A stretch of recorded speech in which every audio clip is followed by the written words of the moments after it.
অভাবের কারণে আজকে নিজের ঈমানকে বিক্রি করে দিচ্ছি। আজকে সামান্য একটু অভাব দেখলে আজকে অনেক মুসলমান আজকে অর্থ সম্পদ বাড়ি গাড়ির লোভে আজকে নিজের মুসলমানিত্ব বিক্রি করছে। আবার অনেক মুসলমান নিজের ঈমানকে বিক্রি করে তিনি আজকে তার আখিরাত গুজাইতেছেন। কিন্তু তাদের ঈমান আর সাহাবায়ে কেরামের ঈমান কোনোদিন এক হতে পারেনি। পারে? জোরে বলেন, পারে না। সাহাবায়ে কেরামের ঈমান, সাহাবায়ে কেরামের ঈমান এতটা মজবুত ছিল সাহাবায়ে কেরামের ঈমান। আল্লাহর নবীর চাচাতো ভাই হযরতে আলী রাদিয়াল্লাহু তাআলা আনহু রাসূলের চাচাতো ভাই, আবার বিশ্বনবীর সবচাইতে আদরের মেয়ে ফাতেমার তার মেয়ে জামাই হলেন হযরতে আলী রাদিয়াল্লাহু তাআলা আনহু। সকলের নাম শুনেছি। হযরতে আলী রাদিয়াল্লাহু তাআলা আনহু নবীজির জামাতা। তাদের ঘরে তো অভাব অনটন থাকার কথাই না, ঠিক কিনা?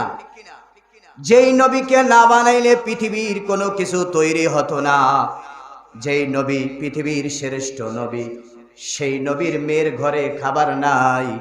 আবার বিশ্ব নবীর চাচাতো ভাই আলী, সেই আলীর ঘরে খাবার নাই। হযরতে আলী রাদিয়াল্লাহু তাআলা আনহু ঘরের ভিতরে আসলেন। আয়েশা দেখতেছে আলীর দুইটা সন্তান হাসান এবং হোসাইন কাঁদতেছে। হযরতে আলী জিজ্ঞেস করলেন, ফাতেমা, হাসান এবং হোসাইন কেন কাঁদতেছে? হযরতে ফাতেমা বলতেছেন, আলী গো, আপনার হাসান হোসাইন ক্ষুধার যন্ত্রণায় কাঁদতেছে। আপনি জানেন না ঘরের ভিতরে কোনো খাবার নাই, আপনার হাসান হোসাইন ক্ষুধার যন্ত্রণায় কাঁদতেছে।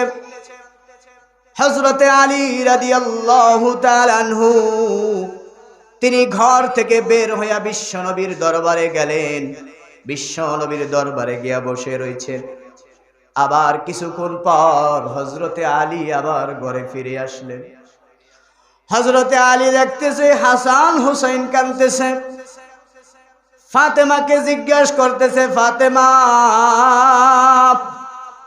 ঘরের ভিতরে কি কোনো খাবার নাই? বলে, না না, ঘরের ভিতরে কোনো খাবার নাই।